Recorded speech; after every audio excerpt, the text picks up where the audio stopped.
Hello and welcome to today's video.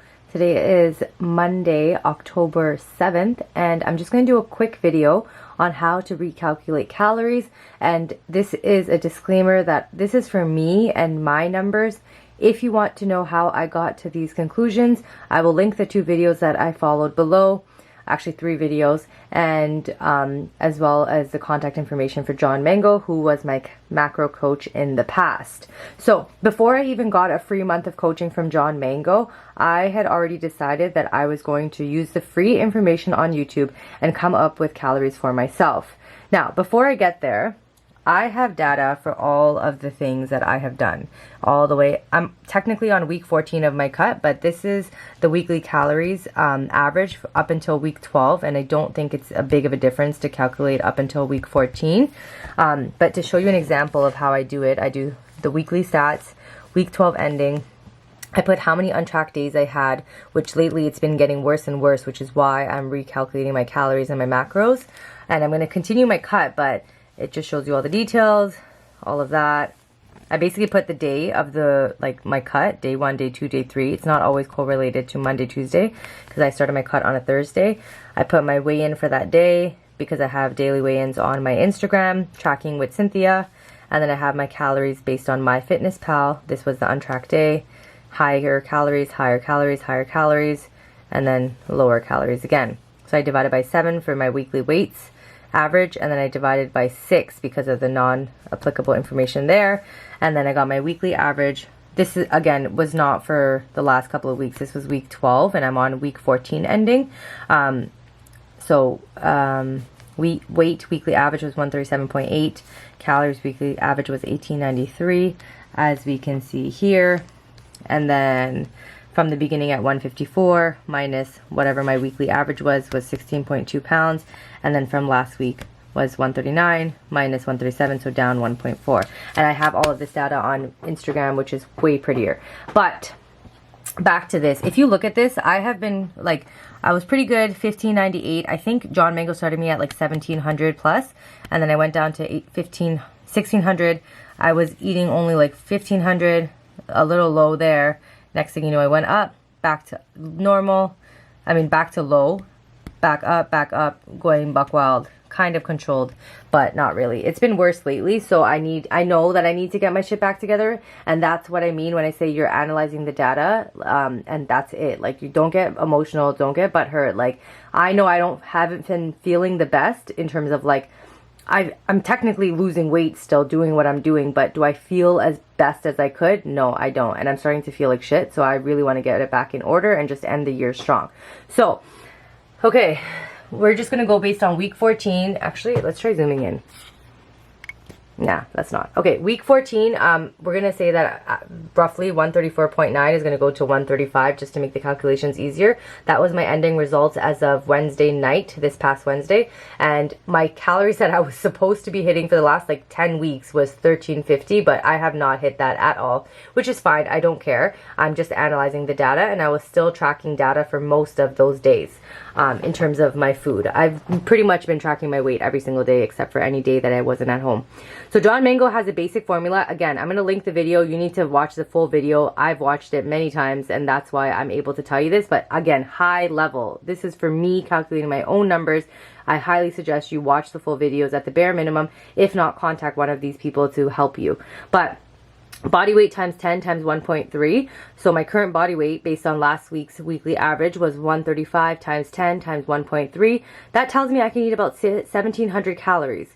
I'll tell you what I feel about that after. Jordan Syattt, his is goal body weight times 12, which is 120 times 12 equals 1440. That's my goal body weight. I don't really know what I would look like at 120, but let's just say 120 times 12 equals 1440.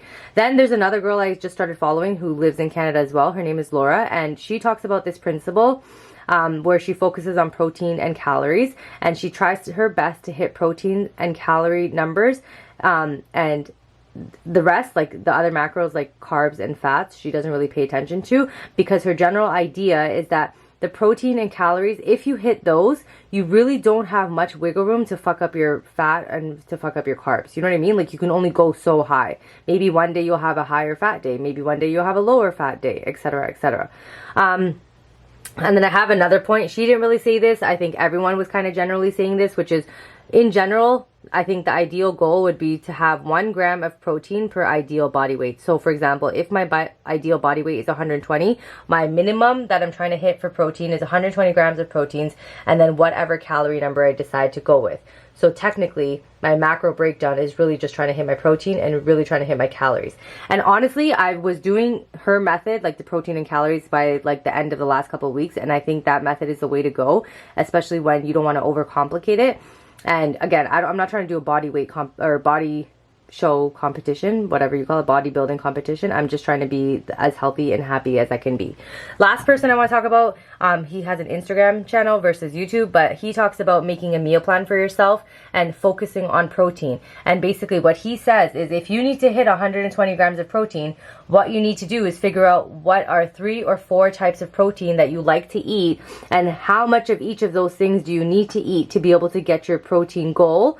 And whatever calories you have left, you're going to make that protein taste better. So for example, if you decide that you're going to have an egg every morning for breakfast, how can you make that egg into a meal that's filling? So for me, I make an egg sandwich with 3 ounces of deli meat. I add in an English muffin. I add in lettuce, tomatoes, onions, a slice of cheese, some honey mustard on the toasted English muffin, and that's my breakfast sandwich. So you basically decide, like, another meal I have is quesadillas or tacos. I use 5 ounces of chicken thighs, and then my accessories, you'll say, would be the extra calories that I use on the tortilla and stuff like that. I know this is really boring, but I just want you guys to see, so you guys can take a screenshot of the video, and it's not facing me, because why do you really need to see my face? But yeah, so back to the 2 numbers. So I'm giving you, again, there's so many different macro calculators online. This is based on 2 formulas that these 2 people believe in, but you could just literally Google macro or calorie calculator and it will give you a number. And regardless, you're going to have to start somewhere. Now, based on my data, and again, I know the last couple of weeks have been worse than these 2 numbers because I've been telling myself to at least track, so you have the data, versus leaving it untracked. But even this last week, I probably had 4 days of not tracking, and I'm like, okay, you're getting out of hand, so let's get back to the basics. So I think I'm going to go with the higher number, because it's better to go with the higher number and go down. And even though technically I've been trying to hit 1,300 calories, I've probably been hitting over 2,000 calories. So regardless, I think that if I try to hit 1755 as my weekly average, I would still be lower than what I've been doing the last couple of weeks. And the thing is usually Monday to Friday, I'm pretty good. It's just the weekends that I fuck around.